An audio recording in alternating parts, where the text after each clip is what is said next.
Okay, today I'm going to be talking all about money. How I saved up for van life, how much I saved up, what I did to be able to afford this, and then I'm also going to talk about my first month's expenses because as I'm filming this, it's September 14th and I set out on my road trip on August 15th, so it's been a month. Probably not going to spend anything the rest of the day, so it'll be pretty accurate, although I'm sure I forgot like something or lost some receipt somewhere. And then after that I'm going to share how I make money on the road. So if you don't already know, I spent about $10,000 on my van conversion and everything included in it. I spent $5,000 on the van, I spent $3,000 on the conversion, and then I spent $2,000 on like extra things that were still needed but weren't part of me actually converting the van. And so a lot of people think that since I'm 18 that there's no possible way that I could have done this without me spending my parents' money, which it's totally okay if somebody, first of all, it's totally okay if somebody has help from their parents doing this kind of thing. I don't think there's anything that's wrong with that. I'm not really a big fan of people just accusing others of spending their parents' money when they really have no proof of it. You can definitely assume that it's a possibility, but don't act like you know. But I totally understand where the curiosity to learn how I made enough money to be able to afford this, which was $10,000, and then still have money left over to be able to live in it. So I wrote down really like the best estimates I have for a lot of things because I did not keep track of every single penny I made. So the first thing is that I babysat this summer and last summer.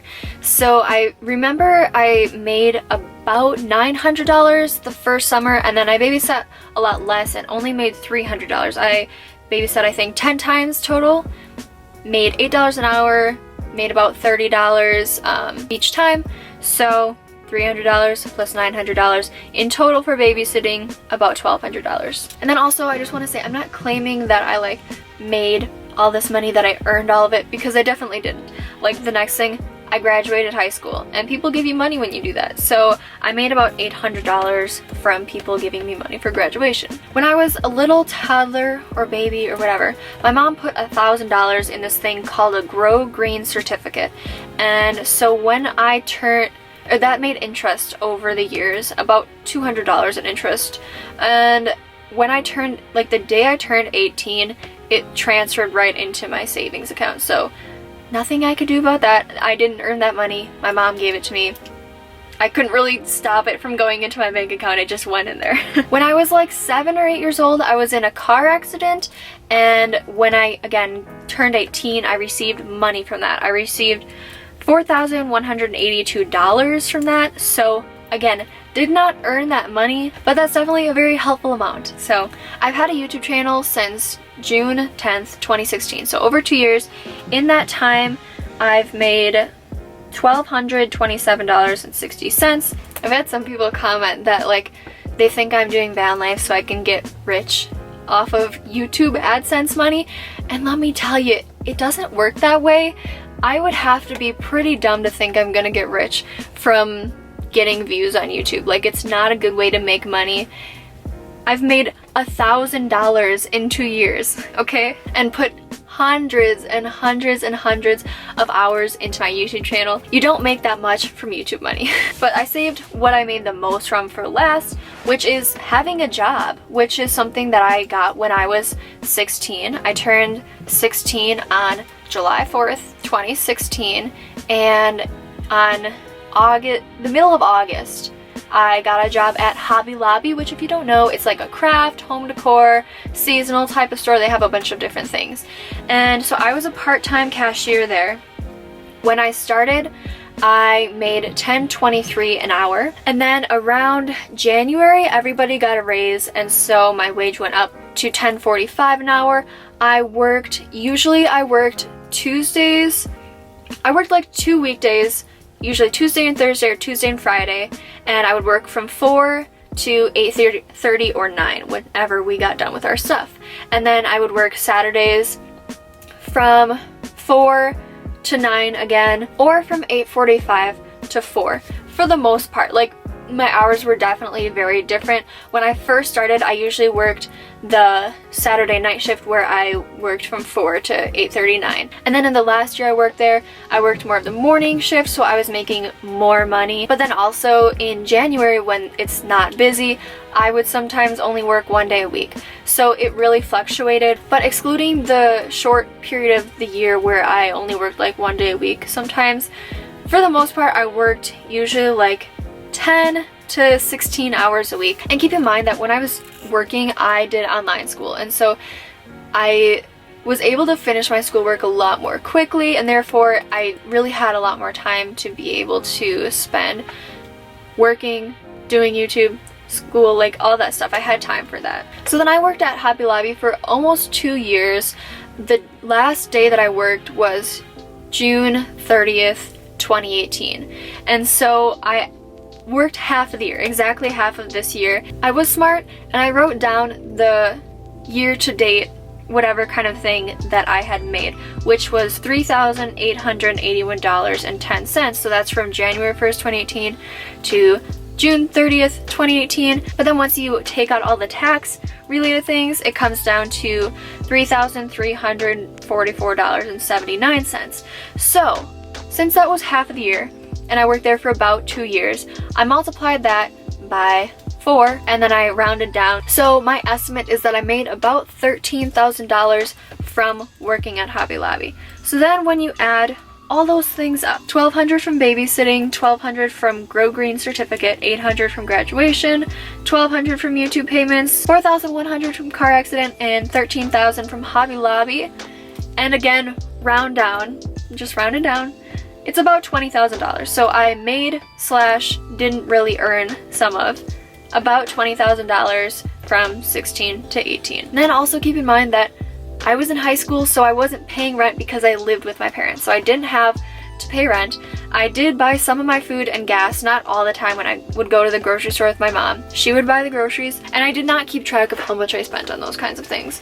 But I do know that when I left, the day I set out, I had $9,006 in my savings account. I had probably about $70 in my checking account, probably about $100 in cash. So that pretty much sums up what I did, how I saved up, how much I saved up, and what I had before I left. So I just say $9,000. That's how much I had. And now we will move on to how much I've spent so far. So I don't really know the best way to do this. I just kind of separated things into sections.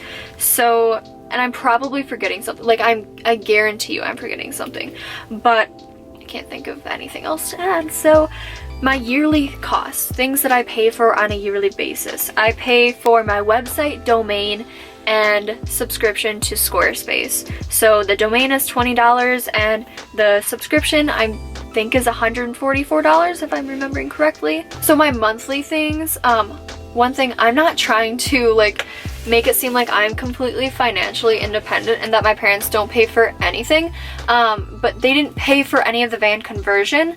I'm being honest when I say that. I'm not afraid to say that they pay for my phone bill, they pay for my hotspot, which is how I get Wi-Fi. I also go to like libraries and whatever, but it's like a portable little thing that I can have Wi-Fi wherever I go, and they pay for my health insurance. My car insurance, I paid $356, something like that. And that was included in the extra things that I considered like part of the conversion, but not part of the conversion part of the conversion. Sorry, that was really confusing. But I paid from May to November already. I paid 6 months of it, so it's not something that I'm paying monthly, so that's why it's not going to be included in like the little things that I go through. Planet Fitness, I pay $24.48 a month. That's where I shower, and then it's also like a $40 yearly fee. I don't remember what they said, and they don't bill it till October, so I haven't paid for that. And then for the music I use in the background, I use Epidemic Sound, which I'm currently on a free 1 month trial thing, but after that it'll be $15 a month. So now that we got that out of the way, let's start with the categories that I spent the least on and go to what I spent the most on. The least is laundry, which I spent $15.25 on. I have done laundry 4 times. And then I already talked about showering, $24.48. And then next is water / dumping water. So I got a 5-gallon jug from Walmart, which is really handy because now I have 10 gallons of water. I can hold 10 gallons instead of just 5. But you can also like recycle that jug at Walmart and you'll get $6 reimbursement, which you can use on purchasing another one. So I might do that if I find another Walmart that has the full ones. But it's really nice to have that. That was $13.44. So like it's expensive, but you also get money back once you recycle it. And then I spent $9.87 when I was really low on water and was just about to like go into the Black Hills, I think. And the only thing I could find in the area was 1 gallon things that I had to buy like 8 of. And then I spent $10 on dumping water at Cabela's because they charge you a $5 fee. Next up, we've got campsites. I only stayed at 2 campsites, and one of them was because I really needed a place to dump and refill my water in the Grand Tetons, and that was $31. And then there was a campsite in Yellowstone that I found for $15, and that's because there's nowhere to sleep in Yellowstone for free. So next is clothing, which I spent $52.44 on because I really needed new socks, underwear, sports bras, and shorts, and a hat. So I actually, I got a lot of things for that. But like in the future months, I won't be probably needing many clothes. I should get some gloves because of course I didn't bring any. But other than that, that's something that in the future I won't spend as much on. Next is touristy related things, which I also don't feel like I'll spend as much on.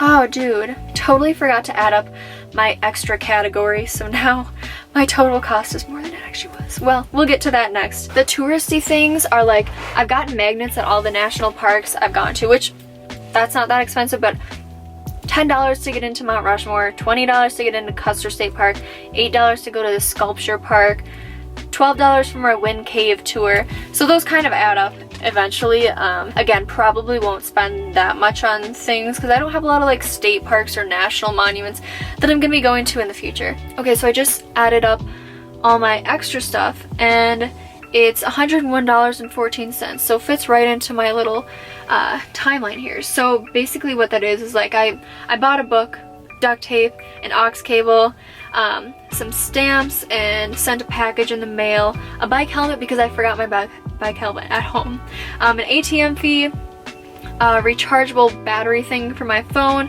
propane, a few other things. You get the point.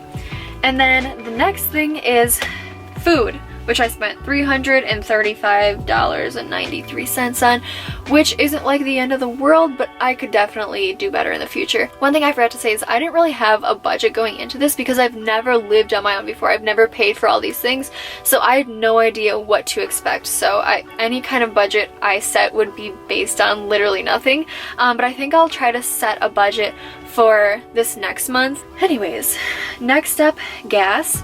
I have driven quite a lot. I probably will never drive this much again in the near future. I spent $453.96 and drove between 22 and 2,400 miles. I'm not exactly sure. And then last but not least, the most expensive thing that I spent money on was just this past weekend actually. I spent $655.68 getting my power steering pump repaired in Yellowstone National Park. Remember how I said a couple minutes ago that there's actually no free campsites in Yellowstone? Well, I lied, because if you stay in the back of the Napa Auto Care Repair Center, you can stay for free. And I do have AAA, so I can get a reimbursement. Hopefully it'll work, and if I do, then I'll get $145.80 back. And I also just wanted to say that I do have a national parks pass, so when I'm going to all the national parks, I'm not paying for each one individually.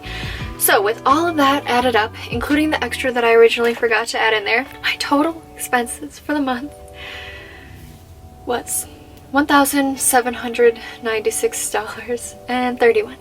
So, do I have room for improvement? Yeah. Assuming that I don't have any van problems, that's $650 right there that I won't be spending next month. Gas, I can probably spend half to 3/4 of that. Clothes, probably won't be buying any clothes except for gloves.